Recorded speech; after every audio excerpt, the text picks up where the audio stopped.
Hello everybody, welcome to another Arkham Horror list video. Today, Travis, Bryn, and I are recording our top 5 pet cards for you. What's a pet card? Well, a card we love. A card that has a special place in our heart. A card that if we had to put down, we would cry for many hours about it. So hopefully that doesn't happen because I'd hate to lose these cards. One thing to know is that pet cards can mean very different things to all of us.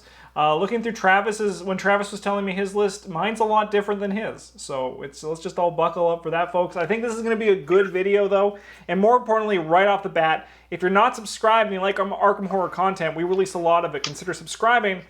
Number 2, let us know in the comments below what your favorite pet cards are and why. Because there's so many awesome cards in this game. It's gonna be fun to talk with you guys about what yours are. Without further ado, let's get to number 5 for each of us, starting with Bryn, which is Spectral Razor. So I just like the fantasy of this card where you're like, what if I had a knife for a hand? The cultist is like, Jesus Christ. Yeah. And then you stab him to death with it. The cultist is like, no, please stop. Yeah, or like, whatever you're fighting, it doesn't matter. Yeah. They're like, I can beat this guy. He's squishy. He doesn't have knives for hands. And you're like, just kidding. I always had knives for hands. Yeah. The card also is very good, which is nice. That's not what this video is about, right? But no, it is. Yeah, it is also very strong, but that's not why I like it. Yeah. My number 5 is Pete Sylvester, Big Man on Campus. When I was making my list, I felt it would have been disingenuous for me to not put him on my list. I can't believe he's only number 5. So, spoilers, guys. Every card on Justin's list is going to be Pete Sylvester, the Big Man on Campus, and he's going to give you a different reason at each step why he's his favorite card. So, I think the reason why is that even though I think he's a very good card, the reason why he's not higher is because to me, there's not like a lot of these cards that are coming up have either there's a big in joke that surrounds them that really makes them, when I see them, I get like an emotional reaction, or I think the card is just as ubiquitous as Pete. But I didn't feel better. I couldn't put him at number 1. And I just thought I wanted to get him out of the way early. I love Pete. He's my boyfriend. I've built a stupid joke out of him. And that's why he's still one of my favorites. It's also been like actually probably 9% of the decks you've played in this game. Oh, yeah, easily. And that's actually one of the other ones that's also not really an inside joke. It's because now it's pretty much in all of my red decks as well. Yeah. Travis, your number 5 is Well Prepared. Yeah, it's my favorite card I never play. I don't get the opportunity to play very often, but like I think it's I just always, every time I see it, I'm like, I imagine all the cool assets you could play and all the things you could play in your deck that like have niche uses, but like it's so much better because you can get free symbols off them with this. And on top of that, like it doesn't take any slots, it's cheap resource and experience wise. And the art's just fantastic. Like you think Well Prepared in a game like this, you think of some guy who's got like truckloads of like guns and stuff to try and take down Ancient One, but no, it's just some guy shaving. He's just getting ready for the day. Yeah, he's just well prepared for his normal day at work. I'm with you, man, Travis. My favorite part about this guy is that he decided to get dressed in his suit before having a shave. I know that guy's bold. Like this, honestly, This is actually the opposite of Well Prepared, but I know. But Travis, he's confident in his abilities. This is his shaving suit. This is the suit he wears when he shaves. He has another suit that he actually wears for his job. That's incredible. I'm with you on the fantasy, Travis. I see this card, and there's like that Armor of Ardennes card where I'm like, there's just so much fantasy with Well Prepared. And there's those upgraded those talents that sit and play, and you're just like, it's just like guts all the time or overpowered. All right. Bryn, your number 4 is Fine Clothes. Yeah, sometimes you just gotta put a card in a deck that Travis is going to be upset about, and this is like probably my second choice as far as those go. Takes up your body slot. Why would you play that? Well, so, sometimes you got to talk your way out of problems, and yeah. And can we be real? Yeah. When we did our mono green run, I think Fine Clothes was one of the MVPs because it was something that Travis could steal. It helped us parlay. like it brought the noise. No, it Yeah. definitely felt a lot of rules, most of which I didn't know existed until like halfway through that campaign. Yeah, I don't know. It's just every time I'm trying to parlay with somebody, I'm like, I don't want to commit cards to this, and this is like, what if you had unexpected courage every time? It's like that's a fine deal. I'll take this. Yeah, like Yeah. for one money, it even soaks 1 and 1. Like, good, great, I love it. I'm Yeah. all about it. All right, my number 4 is Flair. Um, a big thing with these cards as well is that I've built a lot of memories in this game playing with Bryn and Travis through Dunwich Legacy and Path to Carcosa.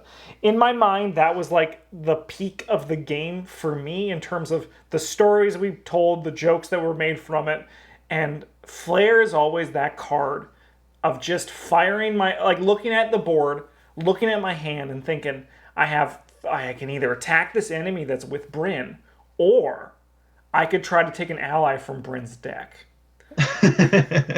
Yeah, that's And I'd always miss. I would never find, and then I'd be like, well, we're just gonna buy Flair again. And there's just a lot of history. I haven't played this card in forever, but every time I see it, I am brought back to that world of firing the Flare on the trying to climb the hill and then being like, well, I found nothing. All right, Bryn, it's your turn. There's that enemy you're with. Just a lot of good times. You know, Justin, your description of what a pet card makes and how it like brings you back to all of your good times with us really makes me feel sociopathic for picking the ones I picked, because I picked all in because I like drawing cards. Yeah.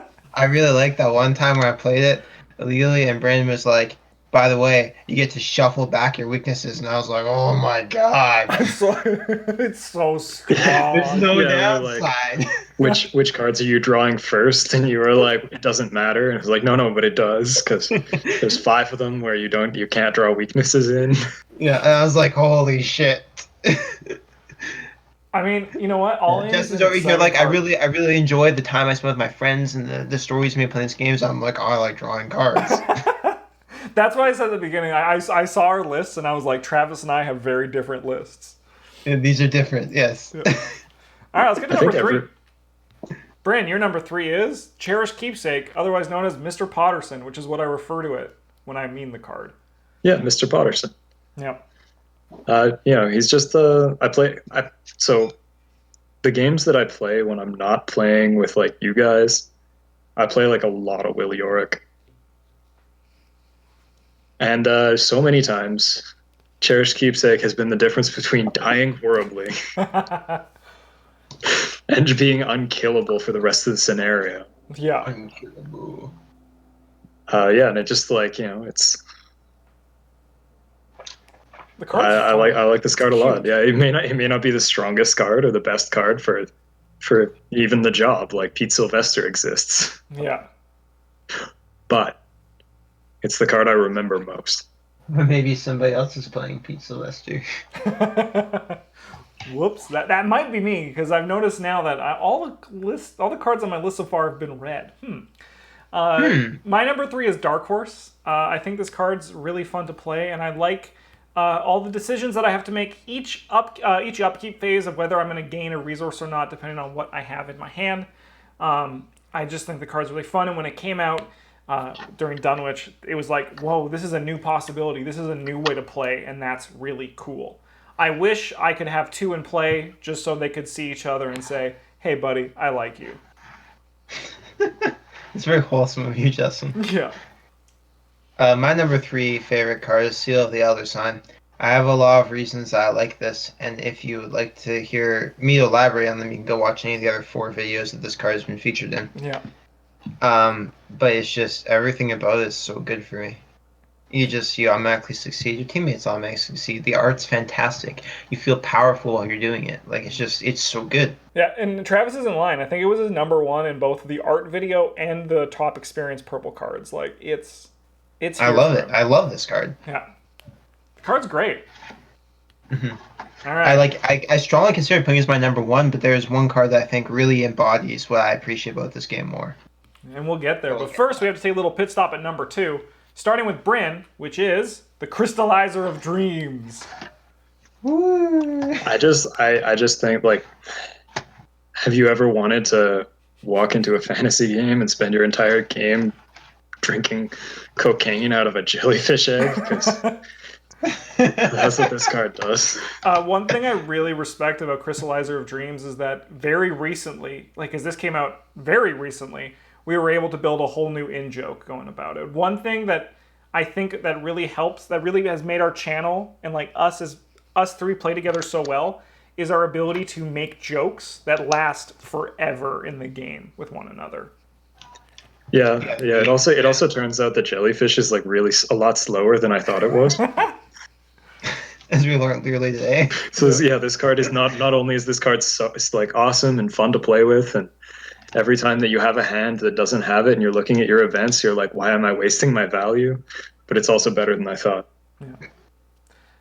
This was the card that I just has now found its way in pretty much every of my decks that play red, Resourceful. It's just really good. And as I was going through my list, I was like, I have to. This card's one of them. It's not my number one. My number one's a very special card, and it's going to make Travis roll his eyes. But I'm very excited for it. I just think Resourceful is very good, and it brings back cards that you want to play. Like, it's just a good time. Sometimes Pete dies and you get to rescue him. Exactly. My number 2 is like my emotional contribution to this one, I guess. War Protection 2, the one that lets you cancel your teammates' cards as well. Treachery cards at any location. I've played this card a lot. This is probably the card that I have upgraded the most in the game. Like I love this card. I love being able to help out my teammates and help them with the things that they struggle with in the game. And it not only is it good, but like it's good for my teammates too. Mm-hmm. And it really helps. I play a lot of characters where I go off and do my thing and I beg for help later. And this is one of the few ways I get to repay Brendan and Justin for digging me out of the holes that sometimes I have created. Yeah, you make me feel safe, and I respect. Yeah, make that. them feel safe. Make them feel better about the times that I ditch them to die in Brendan's case a lot and like leave the asylum or whatever. And I'm just like, I'm sorry, bud, but this is it. Yeah, I've paid the 2 experience with this card. Everything will be okay. What? You're locked inside? That's fine. We'll see you in the next life. Yeah, this card is like the team part of the game to me. Yeah, definitely. All right, drum roll. Our number 1 pet cards, starting with Bryn, is Sleight of Hand. I've been playing this card since it came out, and every time I play it, Travis is like, "Why is that card in your deck? It doesn't do anything." And I'm you think like, that's no, bad, Bryn? Wait till we get to check Justin's this out. card. Yeah, no, I see that. Yeah, so I've been playing. I've sleight of handed in flashlights. I've sleight of handed like liquid courage. It's all kinds of dumb things. And it's been fun every time. Yeah, you have been working hard to use as much of your sleight of hand tricks that you could. I remember one time, the first time we were playing with somebody, I convinced them to play sleight of hand in their deck, and Travis the entire time was like, "Why are you listening to Bryn? He doesn't know what he's talking about. Don't put that card in your deck. It's bad." Yeah. No, that's true. But that was also the cycle that Lupara came out, and it was like the first time the sleight of hand was awesome. Yeah. All right, let's mosey on over to my number 1 pet card. It's Watch This. Jesus Christ. This My card, eyes are rolling so hard I could like affect the momentum of the earth. this card is now my favorite thing to do is to play it and then look specifically at Travis and say, "Watch this." Watch this. I'll put no resources on it. Yeah. Why would you play it then? I think that there's a lot of things that work about this card. I don't think the card is particularly great or even like I think it's good, but I don't think it's great. But there's just so much power in being able to go for a test, put the card on the table, look at Travis, and just say, "Watch this." Plus, you get to pretend to be Keanu at the same time. Yeah, it's a winner for me. This card has a lot of that joke feeling to it, which is a big part of playing this game. Like there's an excellent amount of strategy involved, but also playing with Travis and Bryn, we have a great time, and this is just an example of to why. And Travis, what's your number one?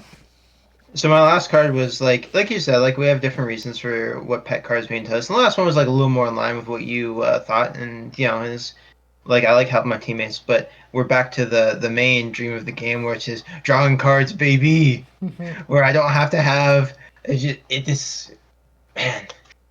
This card's a dream come true for me. I get rewarded for not playing cards.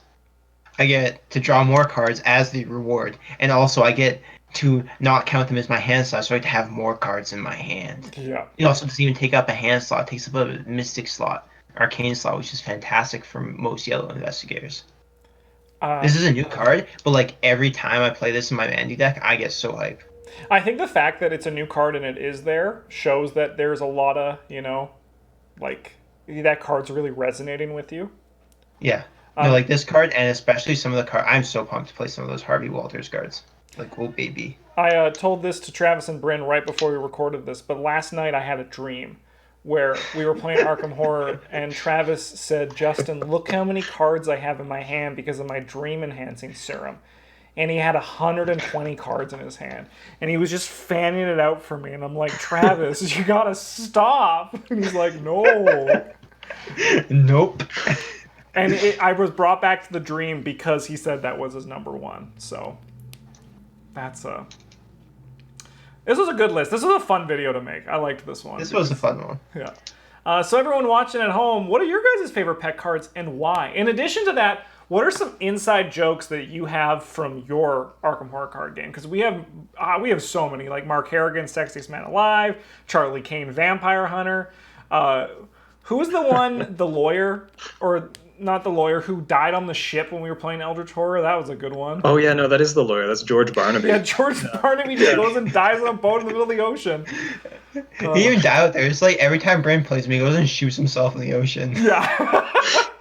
He gets despair and he's like, "This is it, boys." Yeah, we're gonna go sail out. But yeah, that's I'm not coming back. Don't you mean by not coming back? Nope, not coming back. Yeah, here, take all my stuff. I don't need it. And now, very recently, there's the jellyfish egg. Like, we're just gonna keep making them, and that's when they make more content, more investigators, we're gonna no doubt make more jokes about them. Thanks for watching, everybody. We're hoping to have a good one. We'll see you next week for another list video. In the meantime, have a good one.